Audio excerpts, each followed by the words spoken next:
근대화 개혁의 가장 중심에 하나가 바로 강한 군대를 육성하는 거였다. 이런 느낌이 드는 거지. 신식군대. 예.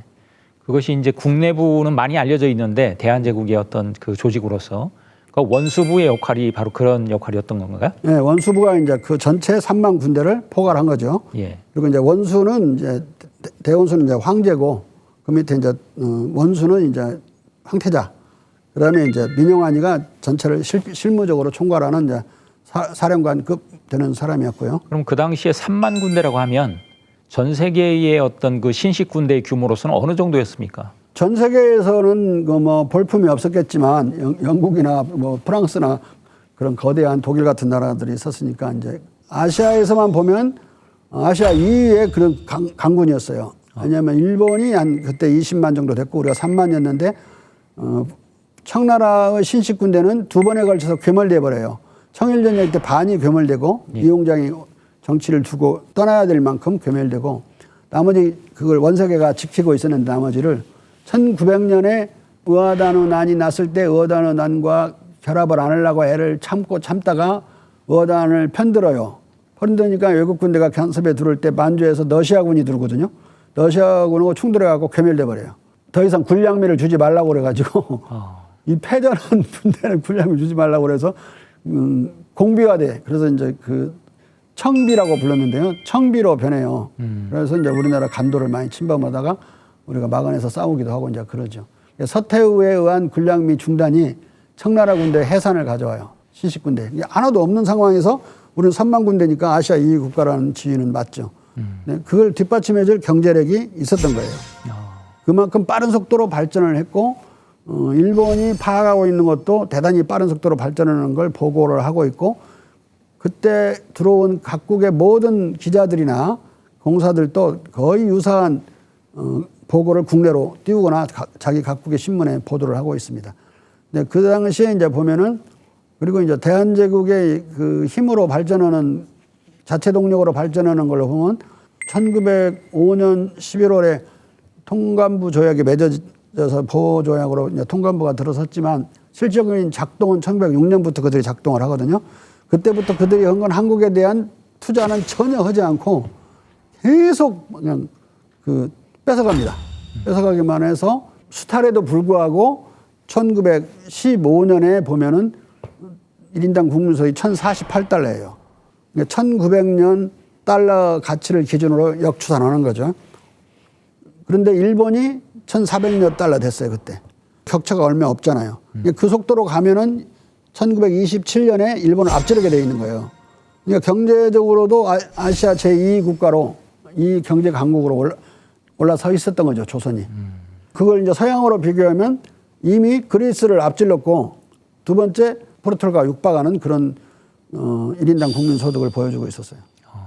근데 그 나라가 이제 생떼 같은 나라인데 그들이 보고할 때는 이거 빨리 우리가 병탄을 해야 된다. 이거 나중에 너무 강화되면 이제 그런 보고죠. 결국 그 대한제국이 그런 어떤 신식 군대를 3만을 양성을 하면서 그 국방력 강화에 어떤 가장 그 초점을 둔 그런 어떤 정치를 해왔는데 그러한 과정에서 만들어진 것이 이제 육군 무관학교라는 그 교관 양성 기관이잖아요.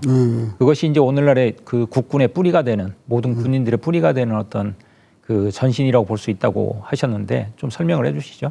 두 번에 걸쳐서 만들어지는데 첫 번째 만들어진 것은 민비 시해를 했던 그 김홍집 4차 내각에서 만들어요. 예. 근데 이게 아간망명이 났잖아요. 그러니까 이제 뽑은 사람들을 몇 명, 16명인가 가르치고 이제 끝나고 두 번째 이제 대한제국 하에서 육군 무관학교가 만들어지죠. 예. 2차 육군 무관학교인데 이 사람들을 만들 때 홍보를 했는데 가령 소위는 주임 6등 봉급과 같은 봉급을 주겠다.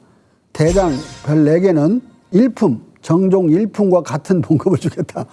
무관을 엄청나게 높이 대우하는 그런 홍보를 하면서 뽑아요. 그러니까 이게 경쟁률이 아주 엄청났어요. 예. 그래서 뽑아서 이제 처음에 128명이 이제 임관을 하게 되고 예. 처음으로 민족 장교가 간성으로 길러지게 된 거죠. 근데 그 이전에는 러시아 교관이 가르쳤거나 일본 교관이 가르쳐서 애국심이 별로 강하지 않았어요. 예. 육군 무관학교와 더불어서 이제 민족 장교가 등장을 해서 이 민족 장교들이 또 다른 군인들을 가르치면서 하나의 민족 군대라고 하는 우리 3만 군대가 만들어진 거죠. 여기서 내가 말씀드린 3만 군대는 그 삼포수를 뺀 겁니다. 원래 조선은 인조 때부터 삼포수는 이제 착호 갑사라고 그래가지고 호랑이 잡는 이제 활 쏘는 사람들인데 나중에 총으로 바뀌면서 이제 그 삼포수가 되는데 이 포수들은 총을 엄청 잘 쏘요. 왜냐하면 그 못 맞추면 자기가 죽는 거잖아요. 호랑이한테 죽든지 뭐 표범한테 죽든지 그러는 건데 이 명사수들이 여전히 조총을 가지고 있어가지고 예. 많이 또 호랑이들한테 당했어요. 그래서 고종이 그들에게 신식병기를 지급합니다. 그들이 약 2만 명 정도 넘었어요.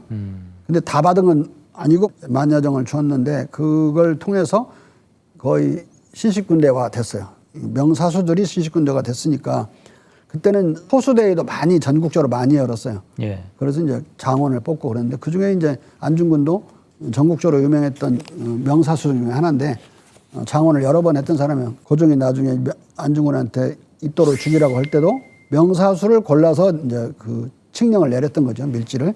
여기도 이제 10,000명 이상의 포수에게 신식 병기를 주어서 사실은 4만 명 정도 되는 군대를 움직이는 거예요. 우리 원수부가. 근데 그 움직이는 근간은 뭐냐면 장교잖아요.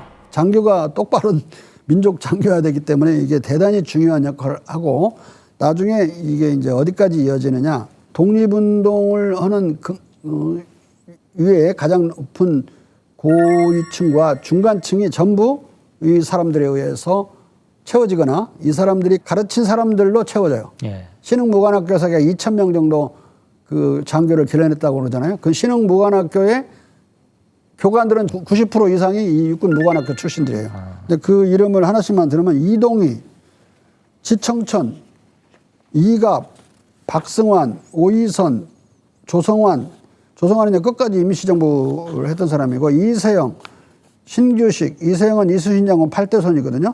이런 사람들 다 육군 무관학교 나와가지고 거기 독립운동을 끝까지 하고 임시정부까지 하는 사람들이고 여기 졸업생이 약 700명 정도 되는데 처음에 연구한 것보다 이번에 더 많이 찾아냈거든요. 최근에. 예.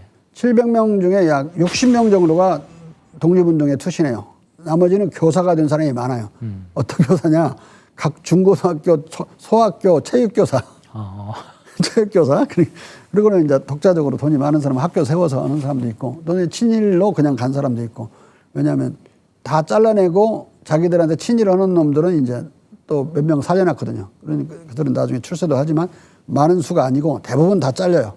잘려서 그런 자기 생업을 하거나 아니면 독립운동을 하는데 독립운동은 사람들이 제일 우리나라에 기여를 했죠. 왜냐하면 이들이 사실 육군사관학교의 전신이라고 볼 수가 있거든요.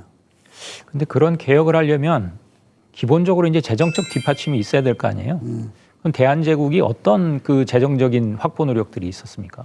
일단 대한제국의 예산은 자기들이 거둬들이는 세수로 뒷받침돼야 되니까 예. 그게 대한제국의 경제 발전을 사실상 보여주는 거예요. 그럼 보면 막 4배, 5배, 6배 이렇게 발전을 하니까 아까 1911년에 1인당 국민소득이 801달러 정도 됐다고 그랬잖아요. 예. 그런 정도 대단히 빠른 속도로 발전해서 그걸 이제 외부에서도 알 수도 있고 아까 일본 그 공사 하야시가 본국에 타전할 때도 이제 대단히 빠른 속도로 발전하고 있고 지금 국내적으로 몇 군데 무역을 하던 상태에서 12개 이상의 나라와 무역을 하는 나라로 발전했다. 예. 그런 보고들을 하는 거죠. 지금까지 상업상의 국가에서 공업상의 국가로 넘어가고 있다. 대단히 그들 입장에서는 무시무시한 발전을 눈부시게 하고 있는 거죠. 대한제국 시기에 그런 경제적 성과들이 있었다는 어떤 좀 객관적인 기록들 뭐 이런 것들이 좀 많이 있을 거 아닙니까? 네, OECD 통계는 금방 말씀드린 1915년 대한제국의 관성으로 발전한 그 시기, 일본은 수탈만 해가던 그 시기에 1,048달러가 1915년 1인당 국민소득이에요. OECD 통계이기 때문에 내가 낸 것도 아니고 OECD 통계는 일본 사람들이 내는 통계를 바탕으로 한 거예요. 우리를 뭐 얕잡아보거나 깔보거나 하면서 조금씩 깎았겠지만 그래도 그 정도 됐으니까 대단히 빠른 속도로 고속 성장을 했다. 8년 동안. 이런 광무개혁의 성과를 말하는 거죠. 신속한 발전을 하고 있었다. 그러면 적어도 식민지 시대에야 처음으로 근대적인 경제가 일어났다. 이건 식민지 근대화로는 잘못된 거죠.